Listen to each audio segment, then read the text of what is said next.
Hi, everyone, and welcome to episode 91 of the Medieval Podcast. I'm Danielle Sobalski, also known as the 5-Minute Medievalist. As we turn the page on a difficult year for all of us, it's time to look ahead, to celebrate making it this far, and maybe to blow off a little steam. In the Middle Ages, the first of the year was the Feast of the Circumcision, or, in northern France, the Feast of Fools. The Feast of Fools is perhaps best known to us in everything from Disney's Hunchback of Notre Dame to actual serious scholarship as being a time of absolute chaos and debauchery, sanctioned by the church whose clergy participated with drinking, dirty jokes, dancing, and the most sacrilegious practices. Believe it or not, though, most of our ideas of riotous clergy and the Feast of Fools are actually the result of centuries of hearsay. This week, I invited Dr. Max Harris to speak with me about the Feast of Fools. An emeritus fellow and independent scholar at the Institute for Research in the Humanities at the University of Wisconsin-Madison, Max has focused much of his scholarly work on the medieval church and its festivals and celebrations. He's the author of 6 books, including Carnival and Other Christian Festivals, Folk Theology and Folk Performance, and Christ on a Donkey, Palm Sunday, Triumphant Entries, and Blasphemous Pageants. With Sacred Folly, A New History of the Feast of Fools, Max literally rewrote the book on this notorious festival, rediscovering the way in which it was actually celebrated in the Middle Ages. Here's our conversation on what we've long misunderstood about the Feast of Fools, what its place was in both theology and the Christian calendar, and how folly can be sacred. Thank you, Max, for joining me to talk about the Feast of Fools. It is that time of year when the Feast of Fools was happening around France especially, so it's great to talk to you about this book. Thank you. It's good to be here. Thank you for inviting me. So you start the book out with a couple of quotations, one from the Middle Ages and one from Barbara Tuchman, which is just insane. She's talking about how there are priests and they're dressed up and there's people flinging manure and they're drinking in the church. They're singing dirty songs. It reminds me of that part in Ghostbusters where Bill Murray is saying, what's going to happen when the ghosts are released? It's going to be mass hysteria. And that's what I'm picturing when we have this quotation about the Feast of Fools. So is that the general impression people have of this festival? I would hope over the last 10 years that general impression has shifted some as people have read the book. But certainly when Barbara Tuchman was writing, that was the standard procedure. And if you read the footnotes in my book, you'll find a couple of places where I say, I used to believe this too, to my embarrassment. And I quote from the previous book, which was Carnival and Other Christian Festivals, where I had stuff on the Feast of Fools that was entirely wrong because I was buying into the standard assumed reading of the Feast of Fools. I thought it was a precursor of Carnival, and it isn't. Yeah, I mean, I think everybody thought it was a precursor of Carnival. So where did we get this impression that it was this crazy upside down time? To put it very simply, I think it's the post-Enlightenment view of the Middle Ages. When you become terribly rational, you think the Middle Ages must be terribly irrational. And so you discover things in the medieval repertoire that suit your version of what it used to be. And the Feast of Fools lent itself to that because there was a failure to distinguish between what was going on in the church, such as the office of the circumcision in Sens, which is gorgeous. It's a beautiful, beautiful liturgy, dignified liturgy. That and what was inherited from the old calends, January calends, New Year festivities that went on outside the church.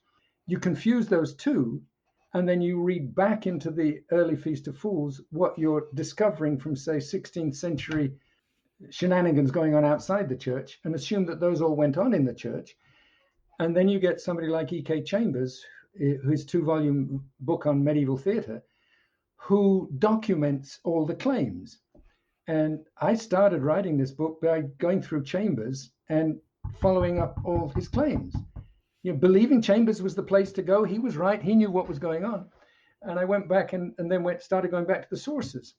And the more sources I read, the more I realized, no, there's something else going on here altogether. And that just took me into discovering that Feast of Fools wasn't what I thought it was. So I was along with everybody else thinking it was this drunken riot and donkeys braying and chaos going on and people burning sausages at the altar. You know, it sounded fun. So, as a historian of Carnival, I was sort of attracted to it, but that's not what it was. And it was something much more wonderful and much more dignified and much more impressive than that. Yeah, it sounds like a great time. And when you find out people weren't actually censing the church with old shoes, maybe it loses something. I don't know. I, it loses something in a sense, but you can go outside the church later in history and you can find those kinds of things going on with the Sociétés Joyeuses, the youth groups that put on activities outside the church. And what was going on inside the church was, I suspect, in large measure, an attempt on the part of the church to keep the young clerics from what was going on outside the church, because the Sens Feast of Circumcision took 24 hours. I mean, it just went on all the time. So if you were going to be in church for that, you couldn't be in the outside stuff. So yeah, it sounds fun, but I think, given my choice, I'd have been inside, not outside. Because I think what was going on inside was so much more impressive and so much more profound. Well, let's start with what's going on inside then. What's going on inside the church? It's the Feast of the Circumcision and it becomes the Feast of Fools. What's happening inside the church during that day? What's happening is you've got 4 different feasts over the Christmas season, okay, which honor different members of the clergy. So that the Feast of the Innocents, for example, which is late in December, honors the choir boys. It's the Feast of the small boys. And then the Feast of Fools honors the subdeacons, who are the lowest rank of the major clergy. And what you're doing is, for one season a year, you're overturning all conventional hierarchies. So on the Feast of Innocents, the choir boys run the show. Choir boy preaches a sermon. They're centered. On the Feast of Fools, it's the day of the subdeacons. So the subdeacons sit in the places of privilege inside the church. They lead the worship. They're privileged. So what you're doing is celebrating an inversion of hierarchy. Now, to the Enlightenment people, that looked like something terribly irrational. If you put it inside the Christian story, it's exactly what you should be doing, because what the incarnation does is completely collapse all hierarchies. Here's God, made the world, creator, runs the world, and he's becoming a little baby. I mean, it just goes to hierarchies. And you have that line in the Magnificat, which is sung at Vespers every evening. He has put down the mighty from their seat and raised up the humble and meek. And you sing that, and once a year, they actually get to act that out and recognize what happened in Christ with the nativity and the collapsing of hierarchies. And they celebrate that collapsing of hierarchies by reversing the hierarchies within the church. I think it's a lovely, lovely idea. Yes, well, it's really based in, like, as you say, the ideas that were going around at the time, people really recognizing Christ's humanity as being a huge part of medieval worship. Yes. And when you're saying that people are inverting the hierarchies, that doesn't mean that the choir boys are going bananas inside the sanctuary, are they? No, they just get to lead the service. I mean, in a sense, it's a sort of training exercise. These are the choir boys, some of whom are in their late teens because they're in the choir school, who are expecting to be clergy or whatever in the future, or bishops. So to elect one of them Bishop of Fools, what he's doing is practicing for his future role. It's like youth soccer teams. You get to play soccer. It doesn't mean you all run wild on the soccer pitch. You get to play soccer as little boys, because some of you are hoping to play professional soccer later. So some of the subdeacons would have been hoping they might rise in the ranks and become important later, so they get to practice. Yeah, they get a little look behind the screen at some of the mysteries as That's they're right. doing this. They get to And practice, and they get to, and the Sens and the Beauvais Feast of the Fools offices are glorious. The office of the circumcision of Sens and in Beauvais was probably longer than any other feast of the year. They were in church longer for that feast than for anything else. And it was a very dignified office. yes, and when we're talking about this being kind of a feast of fools, one of the things you mentioned in the book is this is not fools as in people who are creating shenanigans. What does fools mean in the medieval imagination? In the Bible, there are 2 kinds of fools. There's the fool who says there is no God, and then there's the fool for Christ, who is chosen precisely because he is weak, he is not wise, he's not one of the upper class, he's not one of the powerful hierarchy. He lacks power. The feast of the Sociétés Joyeuses, who did foolish things outside the church, they're celebrating, in a sense, the first kind of fool, except they're wanting to make fun of the fool who does immoral things or breaks society's conventions. The Feast of Fools is celebrating the other kind of fool, which involves the inversion of hierarchies, so that the person at the bottom becomes the person at the top, even if temporarily, which is exactly what the Apostle Paul said God did. That is, he chose the weak and he chose the foolish. And so the Feast of Fools celebrates the weak and the foolish by giving them a privilege. And Yeah. so if you confuse those two terms, you get in an awful mess with the Feast of Fools. But if you keep the two terms apart and recognize the distinction, then the Feast of Fools inside the church makes a lot of sense. Yes, well, I want to get to the foolishness that's happening outside of the church, but one of the things that I want you to talk about, if possible, is the fact that there were games and there were songs and there were not quite pranks, but silly things that sometimes happen as part of religious service at the time, so that when we think of medieval church, we think of that mass, we think of it as always being solemn, when actually there were some things that we might think of now as being irreverent that were actually part of the medieval religious experience. So can you tell us about some of those things? In Beauvais, they brought a donkey into the church. That was part of the procession, and it wasn't considered irreverent. It was a part of the Feast of Fools was bringing a donkey into the church to represent, if I'm understanding it correctly, the incorporation of the Gentiles or the Jews, whichever way you read it, into the Christian church. And donkeys in church were not unusual because when you celebrated the Feast of the Innocents, there are cases like in Pisa in Italy, where two clerics, one playing Joseph, one playing Mary, and carrying presumably a doll or a baby, are on a donkey in the church during the service, and then they're led out. So donkeys in church are not unusual. In the Ordo Prophetarum, which is when lots of people representing prophets come into the church at a particular time of the year, you have a donkey brought into the church playing Balaam's donkey. So donkeys in church are not unusual. Nowadays, we only allow donkeys in church for St. Francis Day, or in some parts of the world for St. Anthony's Day, and probably the donkey stays outside and the pet dogs and cats come inside. And we think that's a little bit odd, but okay, once a year. But those things weren't considered odd at all in the Middle Ages. They were perfectly respectable. Another example would be the ball game that I describe in the book, where you have a labyrinth inside the church built into the floor of the nave, and you have this game when the dean, I think it is, finds it's a one-way labyrinth. It's not a maze that you get lost in. There's just one way in and one way out. And he gradually follows the maze into the center of the maze, and the clergy circle the maze, and he's throwing a ball to them, and they throw it back as they sing this song as they're doing this.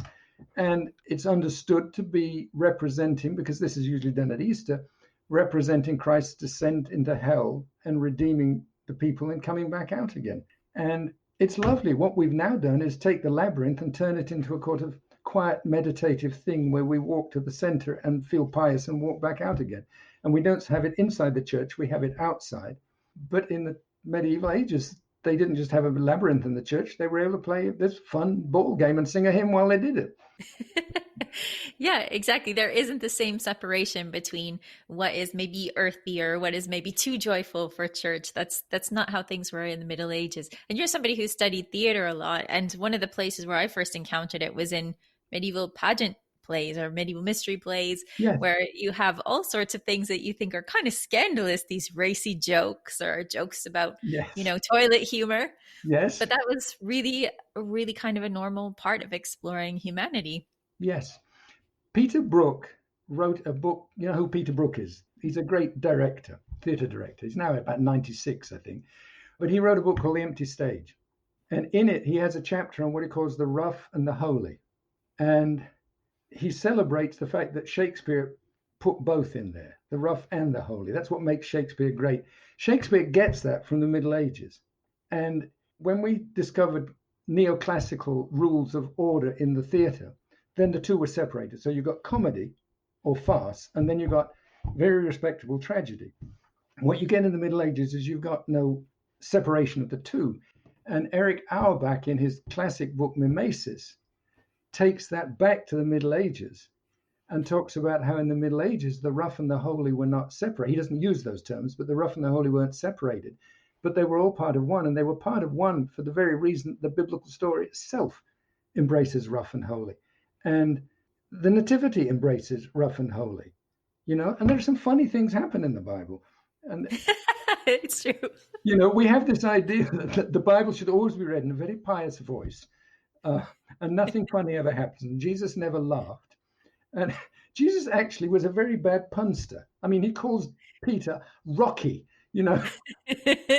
on this rock, I'm going to call you Rocky, and on this rock, I'm going to build my church. And you think, that's a bad pun, but, okay. And my favorite funny moment is when the Egyptians are pursuing the Israelites across the Red Sea, okay? And the water has risen up on either side, and the Israelites have made it to the far side. Pharaoh gallops through on his chariot, and there's this lovely verse that in some translations goes something like, and their wheels dropped off. And it's what I call a Donald Duck moment. Pharaoh, he's galloping across, and suddenly the wheels fall off his chariot, and he's stuck in mud, and he looks up at these waves and goes, uh-oh, and the water comes in. Or in the same time, the Egyptian magicians, Moses goes, all right, I'm going to turn all the water into blood. Boom. And they go, oh, we can do that too. And they find some water he hasn't turned into blood and turn that into blood too. And you think, no, if they were smart, they'd turn the blood back into water. So it's comic, You can make frogs, we can make frogs. You can make fleas, we can make fleas. And I think it's hilariously funny. At least there's a comic element to it. So I think mixing the rough and the holy, or just the nativity, Jesus being born in a manger with a cow and a donkey, which is how we traditionally see it. It's a refusal to separate the rough and the holy, which is exactly what the incarnation is, because what it is the holy God becoming a messy baby. Yeah. He fouled his diapers. He really did, if he even had diapers. The incarnation celebrates the rough and the holy. And what Eric Auerbach says is that that's why medieval theatre was the way it was.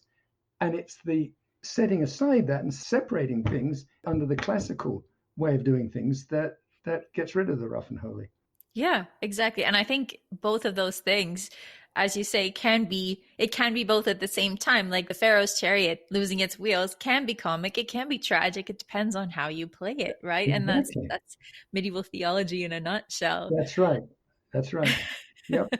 And I think it's worth saying that we were just talking about your latest book being Christ on a Donkey, which is not only the best title I've heard in a long time, but also it really kind of gets at the fact that these things, they go together, especially in the medieval imagination. Yes. Yeah. Well, I do want to get at what's happening outside of the church, because you said you're drawn into this looking at Carnival, and that some of the celebrations around the calends of January are what's continuing through the Middle Ages. So what's happening outside of the church around the time of the Feast of Fools? Okay, let me back up, and I'm going to tell you how I decided to write the book, and then we'll get to what happened outside. I had written a book called Carnival and Other Christian Festivals, and I had ambitiously decided, because nobody seemed to know what the roots of Carnival were. They tend to put them in Saturnalia and Bacchanalia, and I'd written an article saying there's absolutely no evidence for that at all. Carnival started later, okay? So what were the roots of Carnival? And then I decided the real problem wasn't the roots of Carnival worldwide, it was the roots of European Carnival, because European Carnival goes to Latin America and then things get drawn into it from the indigenous population. So that's a different story. So what were the European origins of Carnival? Which is not to say there weren't other origins, but just looking at the European side of things. So then I thought, all right, well, I've got a 50-page article says it's not the Saturnalia and the Bacchanalia and pre-Christian rites. The January calends, actually the earliest evidence of those is after the empire became Christian. There's no record of the January calends, especially mask wearing, before that. So this is not a pagan thing. So I thought, all right, well, I can see how that happened. Then the next thing surely is the Feast of Fools, because everybody says that what happened was the calends went into the church and then came back out again and flowed into Carnival. So right, I'll write the next part of this book on the Feast of Fools. And I just started digging into the records and digging into what Chambers said and digging into the standard histories of the Feast of Fools and going back and tracing the sources, because I always want to go back to the original source. And the more I got back to the sources, the more I realized this is not the real thing. And I was sitting down over dinner at a conference on medieval theatre in Lille with a man called Bob Potter, who had been my mentor years ago when I got my MA in Santa Barbara. And we were talking about this, and I said, somebody needs to write a book on the Feast of Fools so I can write the book on Carnival. And he looked across the table at me and said, you write the book on Feast of Fools. And so I ended up dumping the Carnival book and writing the Feast of Fools book. Oh So my that's how it gosh, started. so many things happen like that, don't they? Yes. And so what went on outside the church was the inheritance of the calends of January masking tradition. Okay. It went from everything from the sort of thing that happens in Carnival. You know, you go around, you're not begging for money, but you're frightening people into giving you funds.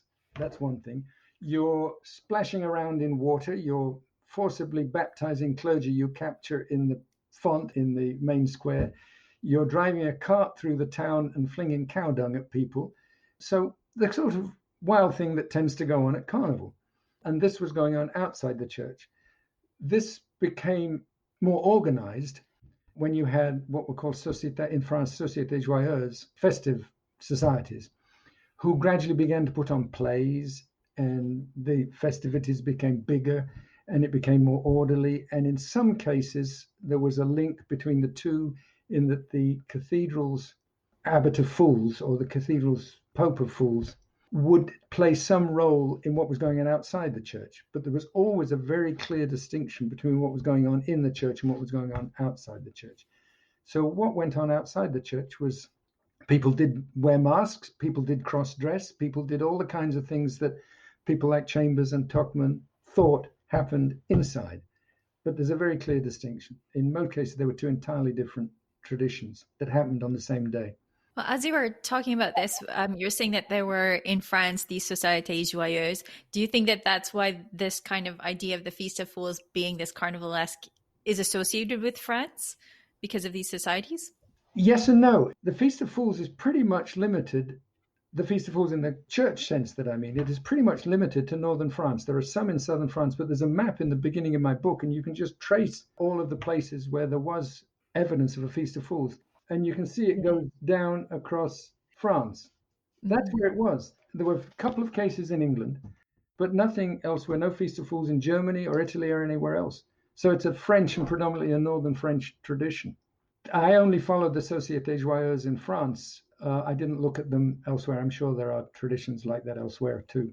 One of the things that you get into in the book is a tradition of having Herod, not plays, but Herod games that are happening where people are exploring King Herod as well. In medieval plays, he tends to be this rage-filled monster, but people are exploring this in the church as ways of getting close to that theology again. And that in the book, if I have it right, you were saying that this is more a Germanic tradition, the Yes, Herod game. there are Herod games in France too, and there's the Herod game in Padua, but it is a predominantly German tradition.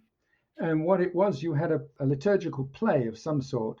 We need to remember that the word for play is both game and play, Yeah, theatre. production. Yeah. It's the same in Latin. Ludus can mean game, or it can mean what we mean by a play, a dramatic piece.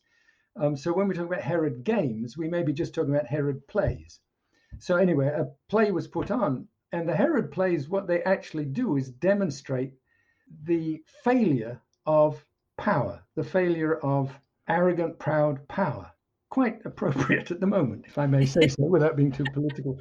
Uh, I would. This is naughty, and if you want to erase this, do it. But I would love to stage a Herod play where Herod looks like Trump, Oh my goodness. Yeah. Yeah. because it is. Well, that irrational raving is That's very right. similar, right? That's right. So it's this irrational raging, and he's a frightening figure, but ultimately he's a fool. He's a failure. He's, to use a word, he's a loser, and that's what the Herod plays do.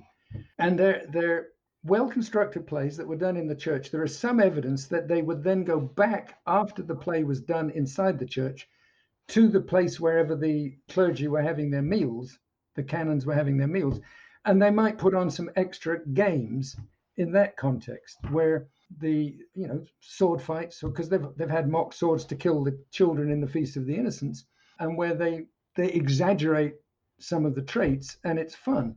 They may have had masks to represent the lions in the Beauvais one. So there's different things that may have gone on, but I don't think there's any evidence of riotous activities there. But there may have been some kind of games going on afterwards. But that was after the service. Yes, that's important to mention that it's after the service. And this is around, well, this is the Feast of the Innocents, right? So this is already when the boys have a more important position. So maybe it is a way of blowing off steam after they've just done the most solemn rites that they can within the church. That's right. And it's another way of laughing at Herod. I'm sure he didn't win any of the games. No, probably not. And I'm thinking of it as a way of, well, people are always saying, did medieval people love their children, that kind of thing. But the Feast of the Innocents, it's a terrible massacre that people are talking about. And so working it out through making Herod a figure of ridicule, I think, is a way of kind of coping with it and making it part of the story that is celebratory around Christmas time. Do you think that's the case? Possibly. I hadn't thought of that, but that's certainly viable, yes. Good to know. Why the children are not in trouble is they are the first martyrs. So a lot of the Herod plays end up with the children as victorious martyrs, and Herod is the fool who gets defeated and carried off by the devils. Okay. So, and at that period in time, martyrs were very much being celebrated. So if you stage the children, the innocents, as the first martyrs for Christ, then they get this privileged position. They go directly to heaven. They stand on top of the rood screen and they sing triumphant songs. So it's within the Christian narrative of the time, the slaughtered children win and raging Herod loses. And I've not come across anything that suggests that we now need to take the poor little boys back and let them have a cup of wine each and be a bit tiddly, and we'll tell them it's all right, you didn't die. But that would certainly be an appropriate human reaction. Yeah, I didn't mean soothing the children so much, who might be thinking of it as a time where they get to have this privilege, but mostly I was thinking about soothing maybe parents who are thinking about this and maybe thinking about it in a way where you're celebrating these boys as being martyrs instead of being victims. Yes, the mum's there. She's got, oh, look, little Pierre, he's up on the rood screen singing. Isn't he lovely? So I'm thinking about many of these games and plays and stuff being centered around the Christmas season. Yes. And we've mentioned that there's ball playing and singing and joyful stuff happening around Easter as well. Do you find that this kind of carries on throughout the Christian year, or do you think it's mostly kind of centered around these two major times especially? I think that this time of year used to go from about December 12th through Carnival Tuesday. And that whole period was a time of celebrating hierarchical inversion. So that what happened at the Feast of Fools outdoors also continued to happen up until Mardi Gras, what we now call Mardi Gras, okay? And then you had Lent, so it all stopped. And what happened, I think, was that as the push for more rational behavior, let's put it that way, better behavior grew, that these carnival activities got pushed up against Carnival, against Mardi Gras. So they're now crowded into that. And you get some remnants of those at Christmas, but the period between is not so carnivalesque. But I think it was originally one long winter period of celebration. I mean, you couldn't go out and dig the fields at that time of the year. And you all killed a pig at that time of the year, so you had plenty to eat. It was a time of keeping warm by doing fun things before you had to go out and work outside again. I could really get on board with that. I think that's a great idea. But in parts of the world, they still do this. The Trinidad Carnival, which I had the privilege of being at, about 10, 15 years ago now, and is the biggest carnival in the Caribbean, that starts before Christmas. The actual making of the costumes, the celebrating, the getting ready for it, it takes place. And when it finally bursts out on Carnival Monday, the day before Carnival itself, it's the accumulation of things that have been done all along. It's not just something that happens for Carnival. So most places that still observe Carnival as a traditional rite start the preparations before Christmas, the Carnivalesque season. And Carnival is too, my own theory was that Carnival was somewhat grounded in the This is why I wrote the book Carnival and Other Christian Festivals, that Carnival is grounded historically in the notion of the incarnation, in the reversal of hierarchies. It's a outdoor, it's become secular, but it's an outdoor celebration of reversal of hierarchies that is no longer celebrated as a Christian feast, but has its roots in the doctrine of the incarnation. Yeah, I think you're probably right about that. If I can take that leap and say, yeah, as someone who studied this for so long, I'm pretty sure you're right about Well, that. good.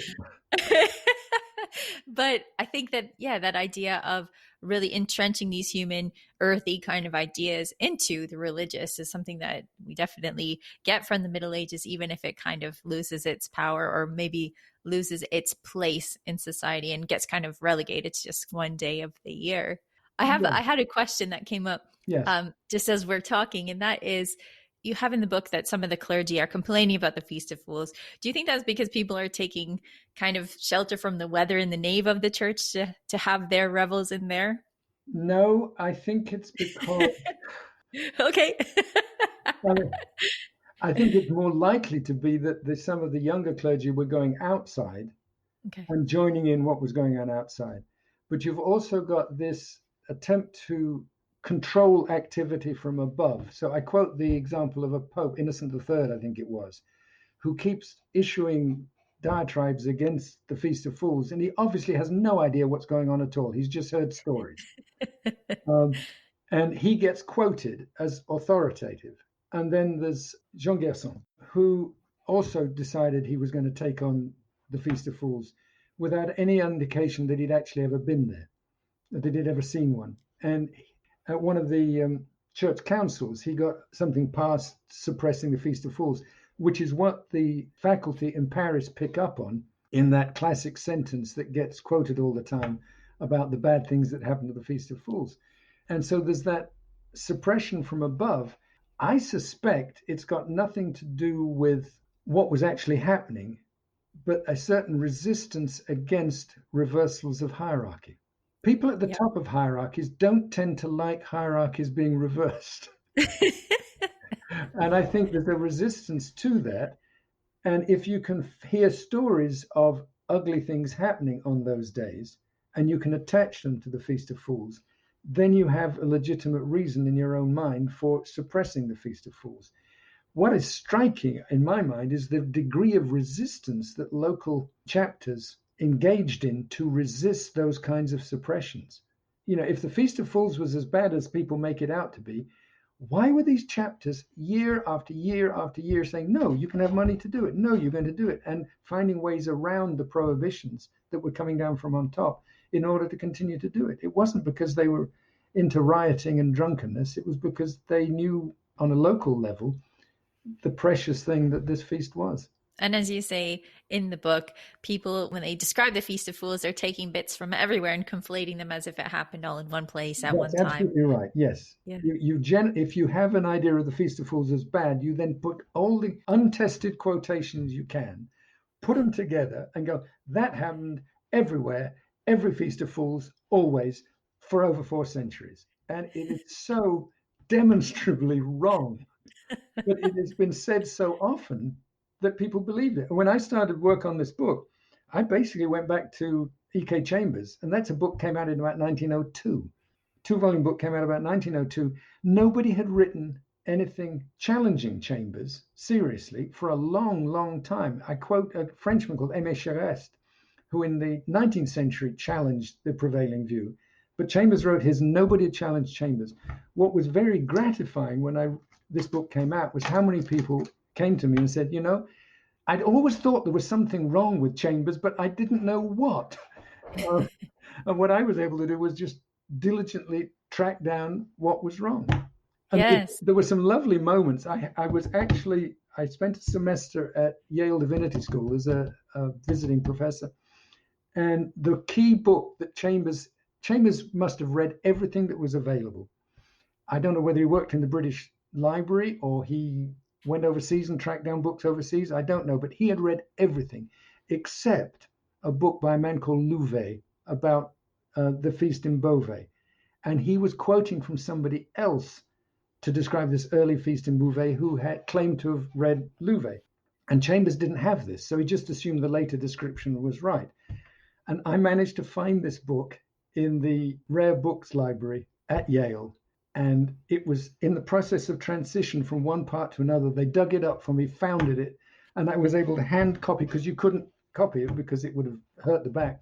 So I was able to hand copy the 2 key pages that Chambers didn't have. And it completely transforms the view of what happened in Beauvais. That was exciting. But it was a matter of simply tracking down the sources that Chambers claimed to have used. And he was thorough, but nobody had done anything since Chambers.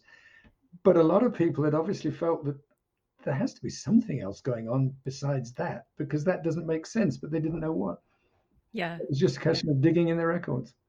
Well, it was jaw-dropping for me, some parts in the book where he's translated things like the people kind of ran excitedly out of the house, and he's translated as the people ran violently out of the church. Yes. That's a big difference. Yes. Once you've got in your head that something was so, you read the evidence to conform to the image you've got in your head. I was just blessed in that I went in with this image in my head and read enough that it became clear that the image was incorrect. And then I just started digging more. But if you just come to it, Chambers clearly came to it with this image and found that's what he kept finding. Yeah, well, the moral of the story is a lot of people come to the Middle Ages, even great scholars come to the Middle Ages with certain expectations, and you can't read the evidence that way. You have to read it in a way that is open enough that you realize that things might not be the way you thought. You have to go back to the original text. You can't go for secondhand texts, because secondhand texts have an agenda. You have to go back to the original record. You can also question the agenda of the original record, but you have to go back to the original records. You can't take any scholarly verdict, even mine, fairly. You have to go back to the original records, and that's what it did. That's what I was able to do over a period of about, it took me about 10 years to write that thing. Well, it's a great book, and I really appreciate the work that you put into it, because I think that that is something that needs to be changed, this impression of this completely debauched Middle Ages based around the Feast of Fools. So thanks so much, Max, for coming on the show to talk to us about it. You're welcome. It's been fun. I'm glad to be part of it. Thanks. To find out more about Max's work, you can check out his bio at the Institute for Research in the Humanities at the University of Wisconsin-Madison at irh.wisc.edu/staff/Harris-Max. Or you can find him on academia.edu at wisc.academia.edu/Max Harris. Before we go, here's Peter from Medievalistnet to tell us what's on the website. What's going on, Peter? Hey. Over the last few days, we've posted a couple pieces from Steve Malberger talking about jousting and tournaments, the highs and the lows of medieval jousting and tournaments. So some interesting accidents that happened on the way. So you can check that out. We have a couple of pieces related to medieval literature as well. James Turner, as his series on Arthurian literature is now stopping with Thomas Malory. So you can check that out. And Telma Trujillo has done a piece on which translation of Beowulf you should read. So does some comparisons. And if you're looking to pick up a copy of Beowulf, this is what you might want to consider. Oh, these are some of my favorite things. Jousting, Arthurian literature, Beowulf. Come on, this is an awesome week for the website. That's right. We put all the fun stuff at the end of the year. So, have you had a good holiday? You're looking forward to 2021? I have. Peaceful holiday. Hopefully, in 2021 we can get back to seeing medieval sites in person. So that would be nice. That would be nice. I hope it happens. Well, Happy New Year to you, Peter, and thanks for the tips. Thanks. If you're interested in being a part of my brand new Medieval Masterclass for Creators, the clock is ticking. The Medieval Masterclass for Creators is a 6-week online class featuring a total of 6 experts who walk you through everything from cooking to textiles to blacksmithing.